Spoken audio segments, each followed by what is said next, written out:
Best time to get in the market is when it's crashing. I agree with that. Yeah.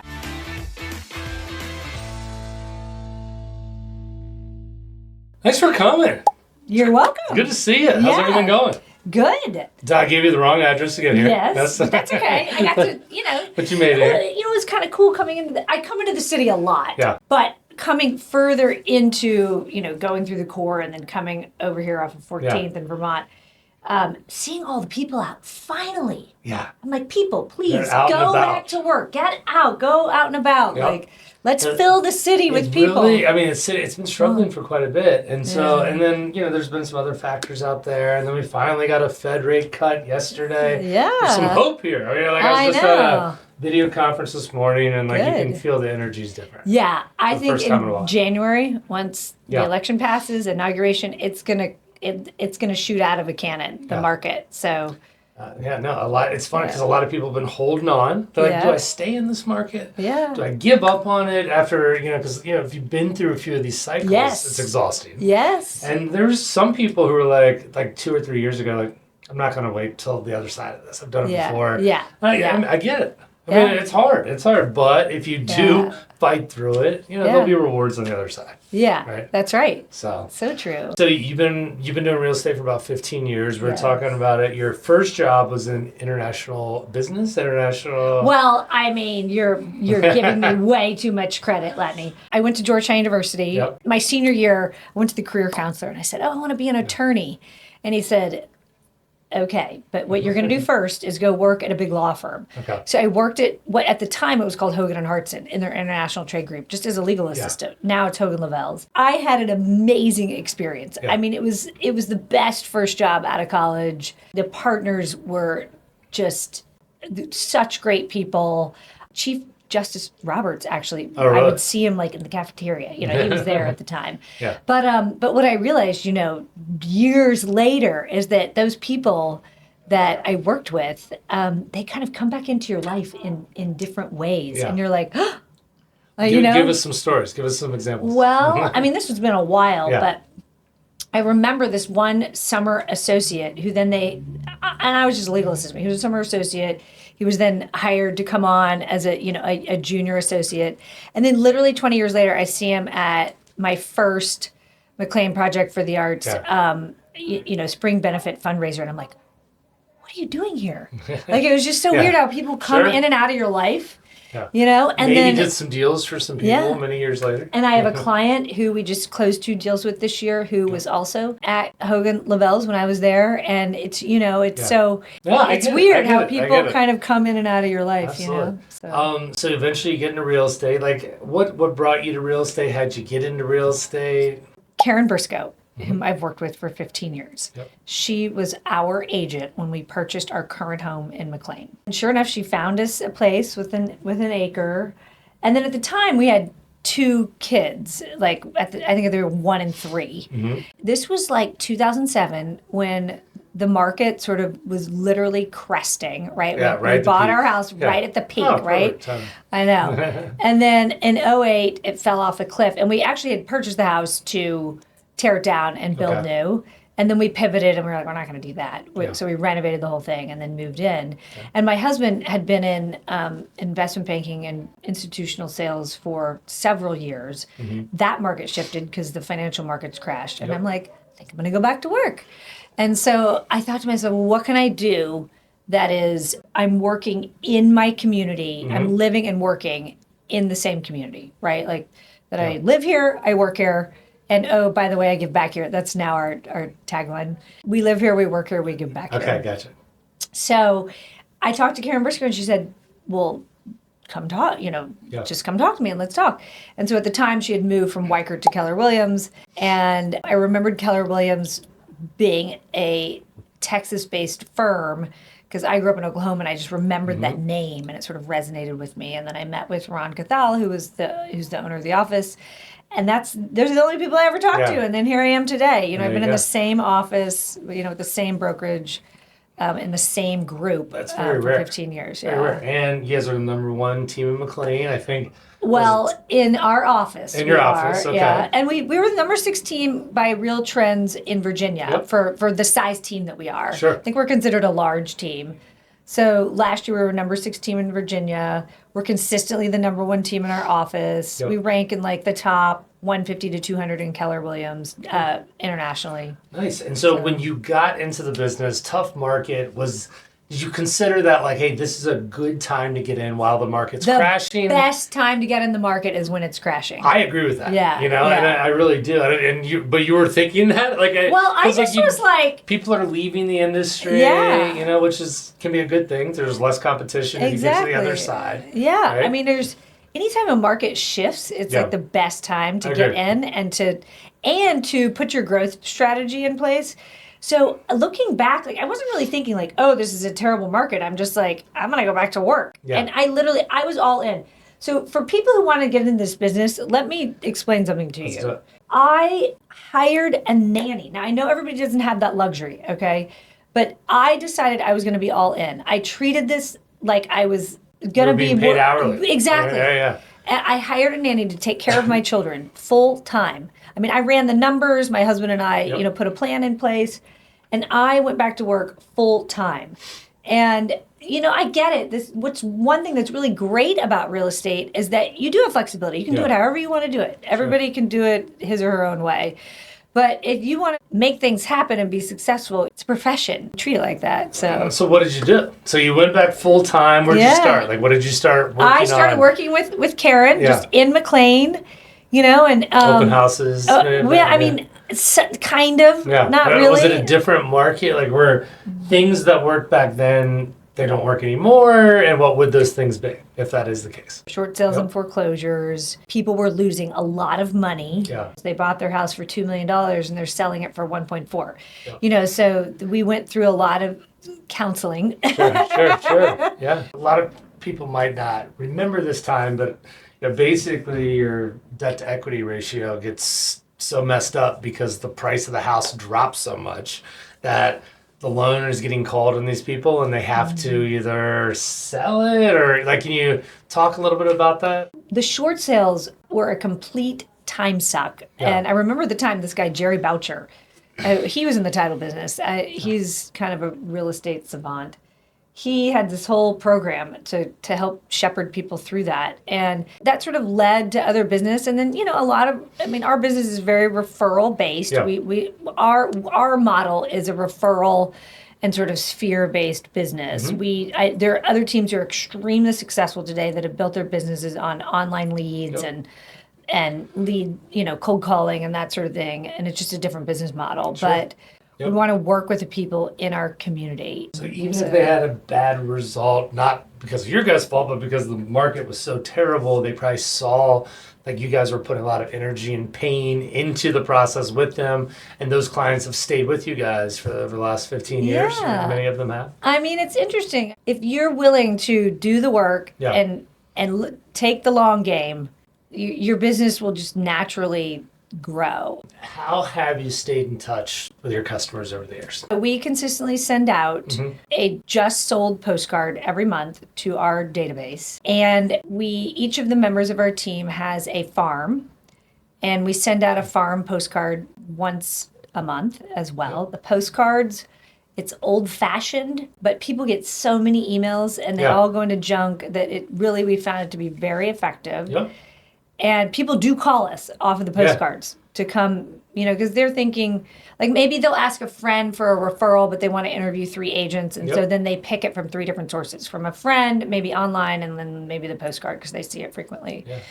We also work our farms. So we do events in our farms. We door knock. We do shred day. We do cleanup day. I sponsor a bunch of stuff in my farm, whether it be the block party or whatever. And then we get on the phone. I send birthday cards to all my past clients. I send, and these are all handwritten notes, handwritten, home anniversary card. Yeah. So a lot of note writing, a lot of postcards.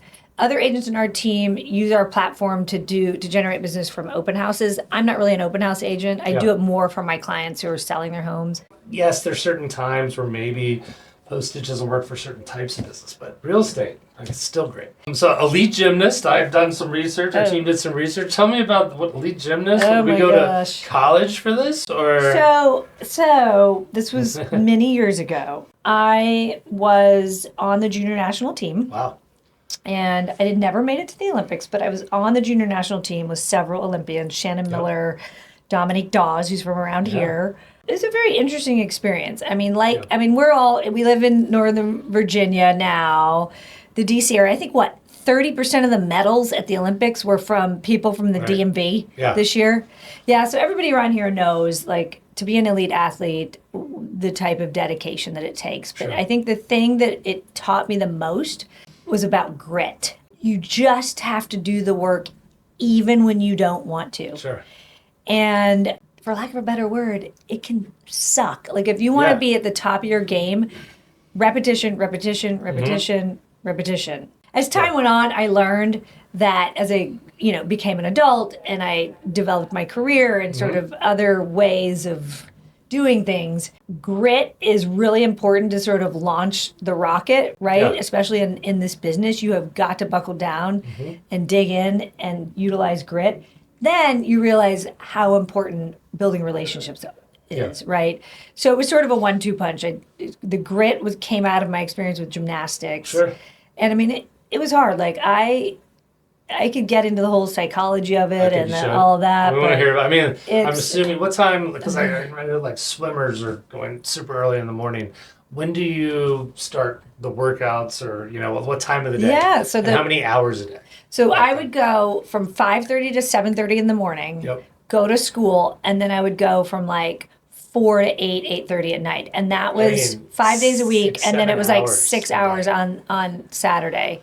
And I don't know what it's like today. The coaching was pretty harsh back then. And it took me years to sort of understand where a lot of my sort of self-talk and, confidence of like why it was the way it was. Yeah. Because back then it was very old school. It was like the coach, like, you shut up, you do what I tell you, and you're going to do this whether you like it or not kind of approach, right? Yep, sure. And there was, there was kind of borderline mental, physical abuse.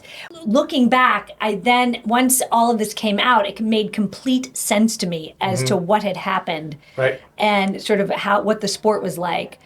That being said, there's always a silver lining. Yeah. I mean, it taught me what it takes to be a champion. One time I had someone here, and they're like, they really believe there's like a give up muscle. And if like you're young and you decide, oh, this is too hard, I'm going to give up on it. Like, if you don't correct that, and that becomes what you do later in life. Yes. Right? Versus, but if you're like, hey, fight through this, like, I don't want to do it. And then all of a sudden you're just used to fighting through it. Yeah. That extra grit, I feel like in most every industry is important, right? Like, this is becoming really hard. I don't want to keep doing this. Title industry. In 2016 we started. There was 450 title companies in the area. Smart. Why did we get into this place? I don't know. But like, I remember 5 months in, and I have a marketing sales background. Like, this is hard. Like, I mean, like, I don't know if this is gonna work. And so, but it's that muscle of like just keep going and look up in 6 months, right? You kind of have to tell yourself that that's what you're gonna have to do, because eventually all that work and time you put in will start paying off somehow. Totally. Yeah. So you get it. I mean, I can't even imagine. Like, I was burned out of high school sports. I played like 4 sports in high school. But like, those practices were maybe an hour and a half, 2 hours a day. And they were fun. I mean, I would go play basketball and then football and then tennis. Yeah. I mean, you're playing the exact same thing 6-7 hours a day. It can't be sustainable. Yeah. I mean, that's nuts. What you do to start your day kind of sets the tone for the rest of the day. So I get up, I fix my coffee, I do prayer and meditation, and I read scripture. Other people have different things that they do, journal, whatever it is. And then I start my workout. There's this guy who's like this cheesy 1980s aerobics instructor that you can see on like PBS on Sundays called Gilad. He says, do not wait for inspiration to get up off the couch. You have to literally get up off the couch, start the workout, and then you will be inspired. And it's the same thing in business, right? Like, I might feel pretty good when I start a workout. Yeah. So it's like, if you're getting ready to cold call, no, it's not going to feel good to pick up the phone the first time or door knock. No way. Yeah, sure. It's going to take you 10 calls or 10 doors to be like, yeah, no, I got this. Yeah, and then you might even get some feedback like, oh yeah, I'm kind of interested. And you're like, all right, let's keep it going. Yeah. We are in the energy business because you have to have energy to communicate with your clients, to run your business, to lead generate. Buying and selling a house for a client is really difficult. It's funny. I'm helping a family member purchase a property. I'm just a part of the process right now. Sure. And I'm like, this is good because now I'm reminded of the stress and the challenge and all of the moving parts that our clients have to go through in order to buy or sell our house. It's extremely emotional. It takes a lot of time. It's physically and mentally demanding. Yep. And so our job is to help make it as...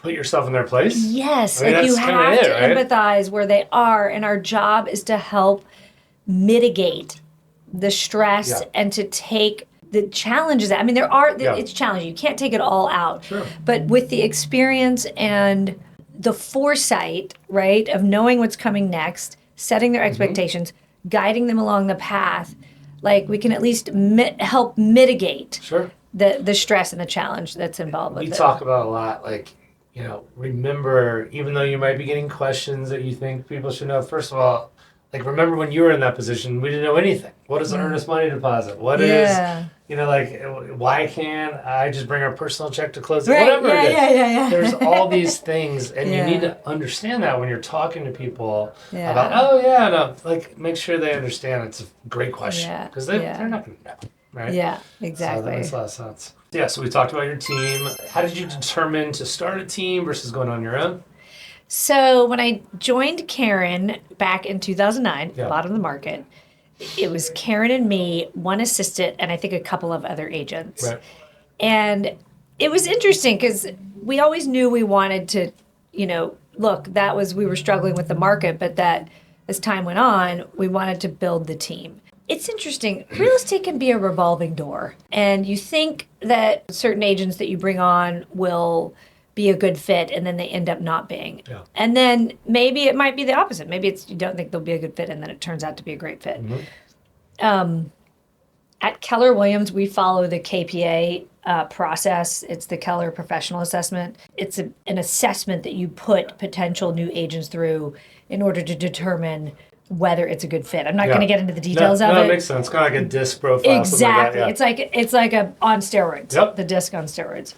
We have created a platform where, for example, if a single agent, let's say they reach like 10 million, right? They might have an assistant helping them, virtual assistant, whatever.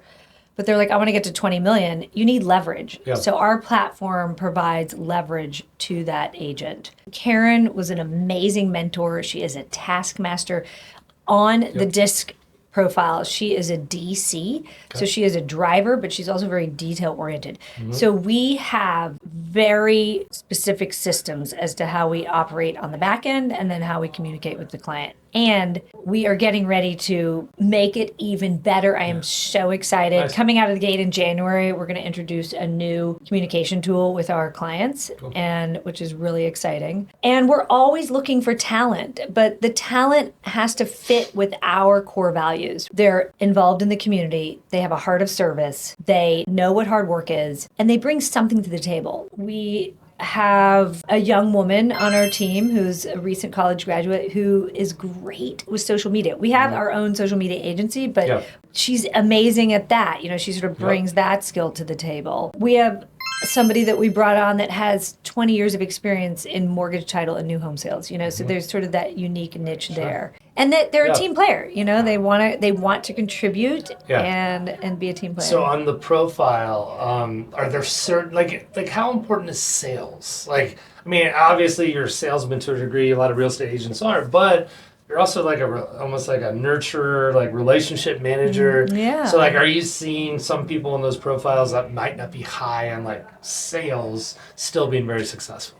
Yes, because this business can be done in different ways. And, you know, my personality may not connect well with certain clients, right? And so I think there's a role for everyone as long as you're willing to do the work and learning the scripts, right? The scripts are very important. The way you communicate, the words you choose, the way you negotiate. I think all of those things can be taught. You have to be open to learning them. You can do these 5 things, or well, let's call it one thing. If you tweak how you're doing that one thing, it can make a massive difference in the overall experience. Yeah. And so if you're doing that with everything you do, it all adds up to, possibility of being more successful. And it's interesting. We have had people on our team in the past, great salespeople, but not a team player. So we had to ask them to go find somewhere else to be. You're sticking with those values and what's made you successful, and it works. It's very difficult business, but I kind of like right now. Yeah. I love this challenge of the whole change in the commission structure. I love it because then we are forced to communicate, to identify, define, and enhance our value, and to communicate that to the client. We are forced to do that. It makes us better at our jobs. And rather than focusing on, am I getting paid this from the seller or that? Like, stop focusing on that. Sure. Focus on educating your buyers about what you do for them and why you're doing it and why you're worth what you're getting paid. And stop wondering whether the seller is going to pay the commission. The bottom line is, like, you're delivering a service to your buyer, your fiduciary duty. And then with the seller, same thing. Like, okay, you structure the deal that's best for them. So I really have I've let go of the past, and I love the challenge of rising to the occasion. Have you seen less people getting into the market, like newer people over the last 2 years? Are people coming in it because it's a challenging time? Like, you came in back in the day. Like, what are you seeing in terms of like agents coming into the market? Is it? It's a good question. I do know, for example, just anecdotally, I think what's happening right now is a lot of top grading, which our industry needs. Have you seen? It's like it's Progressive or one of those insurance commercials. They make a joke about this. They show a woman who's sort of a caricature of an agent. Okay. And she's like, the scene is she's showing 2 people a property, and then it's got like the insurance agent character over here. And she's like, oh my God, this is how they portray it. Oh my gosh, look, there's a beach view. There's a beach view. All you do is look through the window of your neighbor, and there's the beach. That's great. And I was sitting down to dinner with my husband and my son, who's 17, and I'm like, I really did not appreciate how they had portrayed an agent. They're portraying it as though this is like some joke, or like they don't know what they're talking about. And my son was like, come on, Mom, like commercials make fun of all different kinds of people all the time. I'm like, I know they do. You're right. Whatever. Yeah. But it does kind of go to show, I think... They don't realize the amount of work, right? Yeah, and that the level of skill and competency it takes to represent people, and it's at any good, price range. But it also says, like, in a sense, like you said, you need to educate your clients. You need to let them know all the things you're doing. Yeah. There's a video today at Video Power Labs, Jason Martin did. It's actually a really good video. I'll share it with you. And they sit there across the table, and he goes through, hey, I just want to let you know about all the... And they're like, oh, we've done this many hours of showings. We've done 41 showings. We've done this. We've done blah, blah. And it ends up being like, and for this commission or something. Yeah. But it points out all the amount of hours and hard work that goes into sign house. But I definitely know that video. So Keller Williams, you've been with them your whole career. Yes. Tell me about your experience with KW. Do you go to a lot? Do you go to like Texas for the big retreats? Are they in Texas still? So Mega Camp, which is the retreat in August, is always in Austin. Okay. And then Family Reunion, which is always in February. First one, it was in New Orleans. I was like, oh my gosh, look at all these people. Yeah. Here we are just, in Northern Virginia, we're doing our thing. And then you go and you see all these people. Mm-hmm. Collaboration. You just can't believe, you're like, oh, wow, I'm a part of this huge web of people that, are trying to go out there and create lives for themselves, their businesses, for their clients. And we all have our favorite people in real estate, but Gary Keller really is a visionary in his masterminds. I can do all that and all that stuff. And I just really love the entrepreneurial spirit of Keller Williams, and that you're given a latitude to really build out your own brand, your own platform. I mean, they have systems and models that, you have to measure your business by because they're proven systems and models. And it's not just about, going and earning commissions. It's about building teams, building a life for yourself, for the members of your team. It's really a holistic approach to career life and, and business. And I have benefited from that. And I'm from Oklahoma, so just sort of that, the ugly stepchild to Texas. Just kidding. Oklahoma's awesome. I love Oklahoma. So that sort of coming from kind of the middle of the country really resonates with me. The resources, the platform, the vision, the entrepreneurial spirit, I love. It's great. It's great. Yeah, we work with many KW agents, and they've obviously they've stood the test of time for decades of success. It's impressive. So that's great. And it's always evolving. Like, I love that they're always pushing the envelope for you. They see around the corner for you, and they truly do have the agent's best interest in mind. Yep. And I love that about it. So you're in McLean, beautiful place. I looked there when I moved here. I wasn't able to afford it at the time.